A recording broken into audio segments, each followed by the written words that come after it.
This is live with the Optimize Profitability Podcast. I'm here with Lenny Richardson. He's a millennial entrepreneur, one of those millennials, you know. He's in the marketing landscape, and he's a real estate agent and decided to start a marketing company in the middle of 2020. Figure that out. So we're going to have fun hearing his story today. Lenny, I'm going to turn it over to you. How did you get started in entrepreneurship, and what's something you had to overcome to bring you where you are today? All right. Thank you so much, first of all, Lau, for having me on. As far as getting into entrepreneurship, I sort of got in mid-college. I first started with it was sort of a website designed for college students and late high school students called College Conqueror. And the basic premise behind it was to there was a point where I wasn't taking classes, and I kind of realized that college sleeps when it comes to teaching about finances, budgeting, taxes, all of this very important stuff that we never learn about, unless maybe if you're a finance major or something, I don't know. But made the website for that to help college students, which is where I kind of first started with marketing. As far as mindset and kind of beginning as an entrepreneur, two things kind of come to mind. The first main thing that I think a lot of people don't necessarily consider, for one, it's a bit of it can be stressful when you're trying to push something out and maybe you expect the support of friends and family and your social circle. And they might not see the product or the service the same way you do, if that makes sense at all. And the second thing is just wondering, can you do it? Like, you wonder, if I put this out here, there's so many other people that have something similar to me, similar product, similar service. Can I actually make a sale? Can I actually sell my product or make any money at all? Will this work? So I think those are kind of the main two things, the two barriers, two hurdles, at least for me, that I initially had to overcome. Right. And so I hear you talking about understanding how to represent your value to the world, and then understanding your belief in yourself. Is that what you say that those two are covered? Yes. Okay, so how did you overcome the belief in yourself, kind of feeling like I can sell something and I have something valuable to offer? A part of it is comparison. And that's it's a weird double-edged sword, because you compare yourself maybe too much to, I don't want to say the wrong people, but I feel like a lot of us compare ourselves to people who are way further ahead. And we're seeing, like, for example, in real estate, I would compare myself to agents that have been doing it for 20 to 30 years, or a very popular real estate agent, Ryan Serhant. You compare yourself to them and it's like, I can't do this. These guys are killing it. And we neglect that they have 30 years of experience. You might be brand new. And in a weird way, I think the solution is to kind of compare yourself to the general person and realize that, for example, in real estate, again, you might not know as much as someone like Ryan Serhant or the people that have been in the industry for 10, 20, 30, 40 years, but you do have value and you do have something to offer. And you don't need to come out of the gate, at least in my opinion, being a superstar. You can just do well and provide value to whoever your targets are and slowly work your way up. And that'll help you build confidence. As you make that first sale, as you sell that first product, you kind of realize, I can do it. And at least for me, you kind of realize, if they did it, I can do it too. I don't know if that was too confusing or if that made sense. It kind of made sense. I heard it put this way: you can't compare your ABC to somebody else's XYZ. Yes, absolutely. It's all about the journey. Everybody's in a different spot in the journey.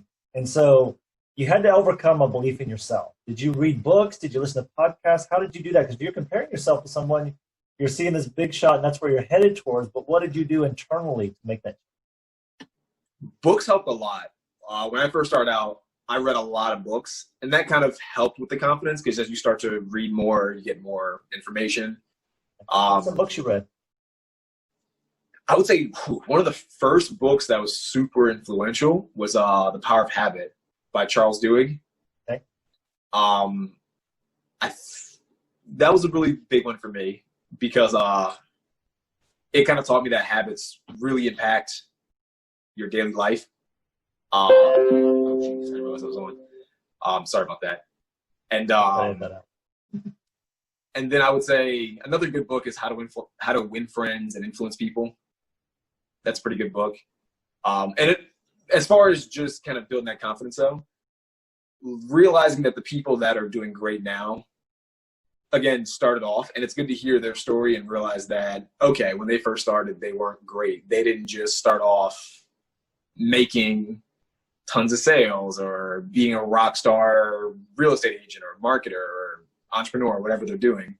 They started from square one like the rest of us. And then you kind of get back to realizing they're human.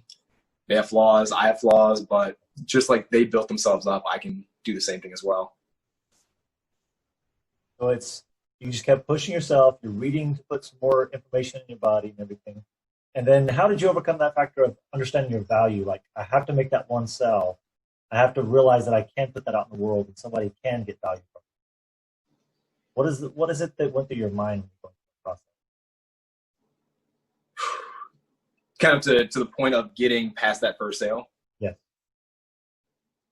That is a very good question. You know, to be honest, I would say it's a big... you kind of have to just I don't know, to me this is going to sound weird. You have to just kind of do it. You have to realize that if you want it, you have to kind of get it done, and you're going to have fear. I know for me, this was big for me in real estate, and when I had a e-commerce store, I think more so in real estate because it's face-to-face. E-commerce store is online, so it doesn't matter as much. But you try to set that meeting, that consultation, that listing agreement, and you don't want to say something dumb. So at least for me, this is the case for me, you kind of self-sabotage, and I did very dumb stuff to mess up the meeting before the meeting even started. I kind of self-disqualified myself. So yeah, I would just say there was no real solution. It's just kind of, if you want to get it done, just get it done. You'll probably be afraid. You might be rejected. It will be very uncomfortable, but you just got to do it. I don't know. That's not probably a fantastic answer, but that's kind of what it came down to for me. Well, there's nothing wrong with that because so many people think they have to have it all figured out before they do something. No. And you're saying just do something and figure it out as you go. That makes so much more sense. Yeah. Yeah. I mean, there was a point where I tried to get into something and make it perfect. And you sort of realize, one, you can't make it perfect. It's impossible. And it's part of the process. You have to kind of build up as you go on. I'm sure even the entrepreneurs that have been doing it for, like someone like Mark Cuban, for example, a billionaire, I'm sure if he were to invest in a company and he's helping somebody, he might suggest something, it might not work, and he might say, you know what, it didn't work, let's fix it, let's change it up, we'll take the loss on that one. I think that's part of business. And another thing I think people should realize is that internally, I think we look at something and we're very critical about it. Other people, I don't think they care nearly as much. Like, for example, videos. When I first, it's been about 2 or so years since I've tried to speak more on camera, get better at videos, just because I think that's where the internet businesses are heading, speaking on camera like we're doing now. I agree. I hated being on video. It was nerve-wracking. I would do a video and delete it, do it 50 times. And eventually you kind of mess up, you put it out, and you realize nothing happened. Probably no one really watched it, or very few people watched it. They liked it. They didn't say anything bad. So all the fears you kind of have internally, they're unrealistic. They're sort of an exaggerated reality. Whatever you think will happen as far as like the negative part probably won't happen. So again, probably for anyone watching this, just do it. Just put it out there, get it done, have the imperfect version, and then tweak it as people react to it, or as you sort of see flaws, change it over time. It's a learning process, especially like you said with video, because you see yourself and you never hear your voice outside of your head. And all of a sudden you're seeing yourself and everything. You're judging everything, but people don't judge you near as much as you think they do. They don't care about you. They care about themselves. So if you Yes. put value out there, if you put value out in the world and your videos are value-based, people are going to hear the value beyond your words or the way you look. Yes, absolutely. Yeah. That's huge. Before we started this, you said there's a lot of steps you went through as an entrepreneur, a lot of failures that you learned from. Talk about a couple of failures that you kind of had to deal with, set aside, and how you grew. Well, I guess sort of starting with the College Conqueror, the education website. I would say one failure is specifically with that. When I tried to market it, I got basically no positive feedback from college students. And looking back on it, I think what the issue was is that I was trying to directly market to college students in a way that's, I don't want to say education-based because the website is education-based, but you kind of realize you might have to use, say, humor or sports or something that a college student can relate to draw them in. And then over time, as they are kind of in the, we'll call it a tribe or in the brand long enough, then you might say, this is also educational, try this out. And they're more receptive, they're open to it. I didn't do that initially. I just kind of said, here's some educational stuff. And it's like trying to force someone who hates books to read. They won't do it. The best way is probably to link something that they like to reading. And then over time, they'll kind of realize, okay, I got to read if I want this prize or this reward. That was a big one. With the e-commerce stores, a little bit different. It was more technical failures, I'll call them. As far as putting out like Facebook ads, bad copy, no copy, or I should say no copy in the sense that it's just one sentence that's not very catchy, not very eye-grabbing, bad photos, bad website, bad SEO. It's more technical things that's online. And then failures in real estate, bad marketing in the sense that, and I think this applies to a lot of businesses, I think a good business needs to differentiate itself enough from its competition. That when I first did real estate, that was non-existent. I was just another agent, and there's millions of agents. So those are kind of the main mistakes I would say I made. And so when you did your college page, do you feel like you were talking at them rather than with them? Or did you say that? In hindsight, yeah. It was sort of like I understand, because when I first made it, I wasn't taking classes, and I was just reading about, because I didn't have a lot of money. So I read a lot of finance books and learned a bunch of things that I knew college students did not know, or at least the majority of them would not know. And I would say, hey guys, it's, if you're doing an internship, consider an externship or try to budget this way. And no one cared. So yeah, it was me talking at them instead of with them and trying to get them to see the value in what I was suggesting. I'll put it that way. Great. And let's unpack this just a little bit for somebody listening. They're an entrepreneur and they're having trouble communicating to their audience. How do you help somebody understand that I'm talking at people versus with? I would say try to meet them on the same page, meet them at their level. I mean, as far as being an entrepreneur and doing this, the main job, at least in my opinion, of an entrepreneur is to solve problems. Every good business is solving problems in some way, shape, or form. So you want to figure out what their problem is. And you don't want to guess what their problem is. You want to actually know what their problem is, which is another mistake I made. I didn't do that. I assumed. And once you kind of have an idea, or once you know what their problem is, you can sort of reverse engineer whatever you have to do to solve their problem. Bringing it back to real estate, because I've been doing that the longest out of all the other things I've done. When people go to buy a house, for example, and they've never bought a house, there's a lot of terminology. The whole process itself is so confusing. If you're a first-time home buyer, your needs are very different than someone who has purchased a house and maybe they're in their 40s or 50s and they're thinking of downsizing or just selling, or say, for example, an investor.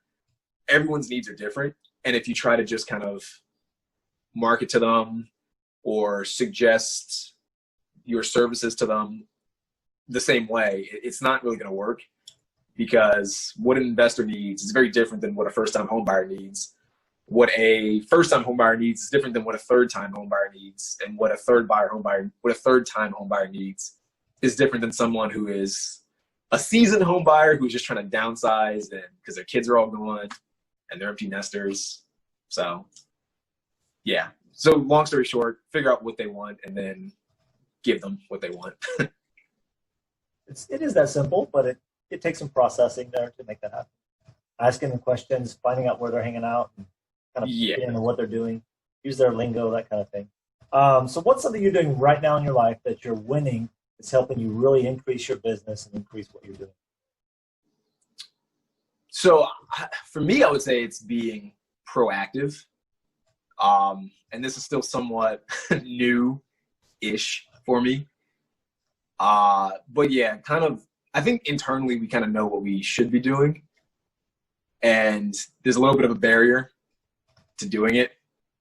And I think it's a little bit easier to kind of say to kind of just wait for someone to do the thing for us. Or, for example, if you have a business, it's easy to expect, say if you have a phone that people call, it's easy to want the phone to just ring. What I've been doing lately is trying to be more proactive. How can I go out there and find business, find people that are interested?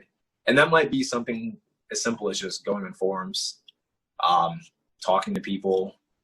But yeah, I would say something new for me, being proactive about life in general, but business too.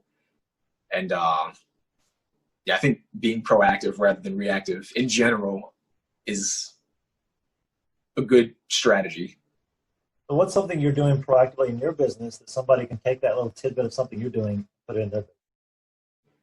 One thing we've been doing a lot is cold emailing. I hate it. I don't like it, but I think it's a little bit more proactive than sort of, we also do marketing and building the brand and things like that, but the more active method so far, at least, that we've been doing is just going online, going on Instagram, Facebook, finding people who own a business that might be interested in our services and just reaching out, tailoring the email, of course, to the person or the business, the business, the owner, but cold emailing and getting lots of rejections and getting lots of people who just don't answer. They get angry because they hate being cold emailed. But yeah, that's one thing, though, to answer your question.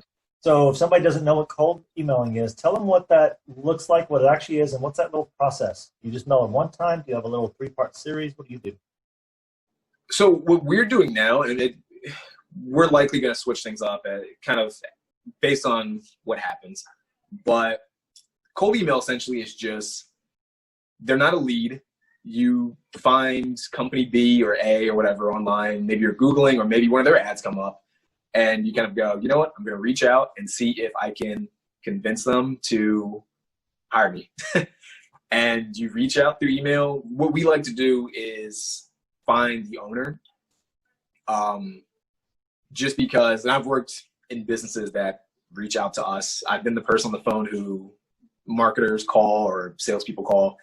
And from personal experience, I know it does not get to the owner. Usually, there's lots of reasons why. I think the person answering the phone sometimes just is not motivated to take down the salesperson information and pass it on to the owner because the owner might just not care. Or there's a lot of reasons why the owner won't get the information. But we like to go specifically for the owner, find their email, find their Facebook, find their Instagram. LinkedIn is a good place too. We use sort of a template, and our template's more, I can't remember word for word, but essentially we try to identify specific problems that they have on their website or on their social media, maybe with their marketing. Facebook, you can tell if people run ads. If they're not running ads, we might reach out and say, hey, person, you're not doing this, or let me try, have you ever tried doing this? And we try to give them value first and suggest things that might not be working. And 9 times out of 10, no, we just don't get an answer. But sometimes we get an answer, and then we kind of lead them down a process where what usually happens is they'll say, maybe, or tell me more, or something like that. We sort of do an audit, give them information, give them more value, follow up a lot. That's a big one because they might just see the email and forget about it. Lots of things can happen. We have right now it's about a 5-step follow-up process where we follow up basically 5 times. And on that 5th time, if they just don't respond, if they say they're not interested, if they're not interested, we leave them alone. We take them off the list. If they don't respond at all, and that might just be because they're busy or the emails are not catchy enough, we sort of put them on a campaign where we don't actively message them personally, but we give them valuable emails, of course, with a call to action in each email. And that's essentially it. If eventually they come out and reach out and say we're interested, then we sort of start the next process. If they don't respond, doesn't matter because it's all essentially automated, so it's not too much time on our part. And if they unsubscribe, that's fine because there's no point in reaching out to people who aren't interested. And we don't take it personally. So as a millennial, you're saying email marketing is not dead. I don't think it's dead. I think email marketing, I think if you can make it catchy with the subject line, they'll open it. I think the issue now is so many people are just emailing. It's hard to stand out. I'll put it that way. It's not dead, but it's difficult, in my opinion, at least. Well, we're going to continue this conversation. We're going to get into deep dive of marketing. We're actually going to talk about the 3-step formula it takes to get clients. So if you go to optimizeprofitability.com, look, I don't remember which episode this is. It'll be on the screen somewhere. We'll let you know. But look for Lenny Richardson. Lenny, how can they get in touch with you? What's your website real quick? My website it's www.affinityagency.co. If you want to kind of get in contact with me and the team. If anyone's interested in reaching out to me personally, Instagram's probably the best way. I check it too often. I'm going to spell it too because no one can ever spell it. It's Leviticus Rich, LEVITICUSRICH. And if anyone wants to DM me or follow me or talk to me, I'm there a lot. Great. So join us on the conversation at optimizeprofitability.com. We're going to talk about the 3 steps formula it takes to get clients. And I'm going to tell you my number 1 trick. I'll say trick, tip for email marketing that will blow your mind how simple it is, and you won't believe you never did it. So join us there. Thanks.